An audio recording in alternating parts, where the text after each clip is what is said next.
yang menarik nih Pak Dokter.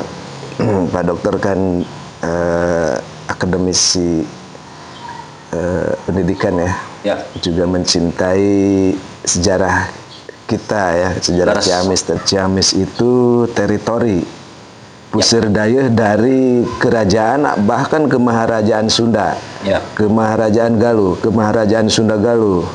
Itu pusir daya ada di wewengkon Kabupaten Ciamis. Dan Sunda Galuh sendiri adalah mewarisi peradaban. Apa-apa saja warisan para leluhur yang bernilai luhur. Ya. Sunda dan Galuh itu memiliki nilai-nilai luhur yang patut dipertahankan hingga saat ini. Nah, beberapa nilai-nilai itu yang saya ketahui dan sering saya sampaikan juga kepada mahasiswa, itu yang pertama, satu, ada budaya Sunda atau budaya Galuh itu memiliki sikap yang tawadhu, yang rendah hati. Orang-orang Sunda dan Galuh itu tidak ambisius terhadap kekuasaan. Itu dari dulu. Dan saya juga dengar dari beberapa ahli, beberapa budayawan yang mengatakan bahwa tidak pernah ada sejarah kerajaan Galuh atau Sunda itu menyerang atau menaklukkan kerajaan lain dengan cara ekspansi. Jadi kerajaan kita itu selalu menggabungkan dua kerajaan dengan pernikahan.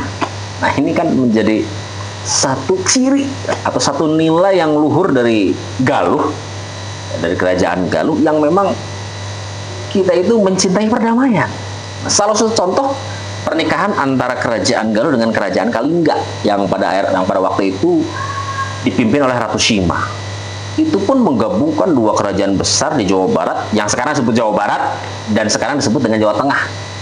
Nah, gitu. Jadi kita itu memiliki kerendahan hati, kita itu memiliki sikap yang sangat cinta damai, kita itu sangat menghargai keragaman, perbedaan antar negara. Kalau dulu kan kerajaan ya, tapi kalau kerajaan itu kalau sekarang negara. Jadi di Jawa Barat itu ada negara namanya Galuh, di Jawa Tengah ada kerajaan namanya Kalingga gitu.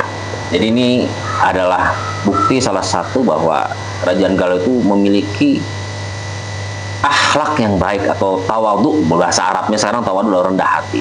Yang kedua, leluhur kita juga memiliki semangat juang yang tinggi.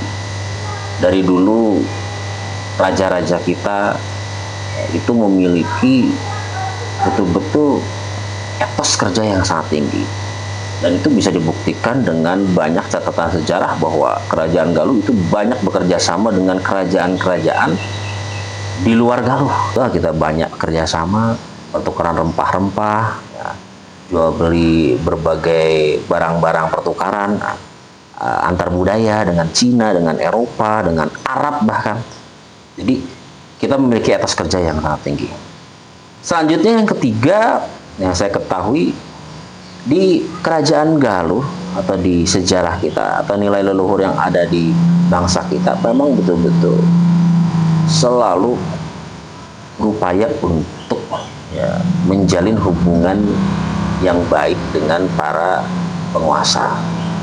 Dalam kata lain begini, bahwa raja-raja kita itu selalu gimana caranya agar betul-betul negara ini bisa berkembang dan bekerja sama, berkolaborasi lah bahasa sekarangnya ya, dengan kerajaan-kerajaan yang lain. Dan kerajaan Galuh itu saya juga pernah dengar dari teman bahwa orang-orang Galuh dulu itu betul-betul orang-orang yang sangat jujur, betul-betul punya istilah lamun pondok ulah dipanjangkan, lamun panjang ulah dideg-deg gitu. Jadi jujur. Bahasa ayeuna mah apa adanya ya, apa adanya, jujur apa adanya, atau saujratna iyalah saujratna. Bahasa Indonesia itu apa? Nyeplos. Nah, ceplos Pak. Polos ya. Ya, ceplos. Kita jujur. Nilai leluhur yang harus sebenarnya kita pertahankan. Orang-orang kita tuh ramah tetapi nggak bisa bermuka dua. Dia kalau nggak senang bilang nggak senang, kalau dia senang dia bilang senang. Kalau dia tidak setuju maka dia akan katakan pikiran dan perasaannya kalau tidak setuju, maka mulutnya juga tidak setuju. Orang Galuh dari dulu seperti itu. Itu yang menjadi ciri khas, padahal itu menjadi nilai sebenarnya. Nilai yang memang harus kita pertahankan sejati kita. Memang Ciamis terkenal dengan keramahannya ya. Betul. Berarti netes ya. Betul. Ken gitu, kebaikan dari para leluhur yang baiknya. Betul. Itu genetik orang yang ramah, orang yang handap asor, itu orang yang sangat, bahasa milenial, down to earth ya, sangat merendah. Kita tuh sangat, karena kita merendah, karena kita low profile, karena kita itu tidak sombong dan tidak arogan, maka muncullah karakter ramah. Nah, karakter ramah ini lahir dari penghayatan hidup leluhur-leluhur kita terhadap dirinya dan Tuhannya. Orang-orang Galuh itu selalu meyakini bahwa kehidupan di dunia ini itu memiliki maksud dan tujuan. Dan leluhur kita sudah selesai dengan pemaknaan kehidupan dirinya.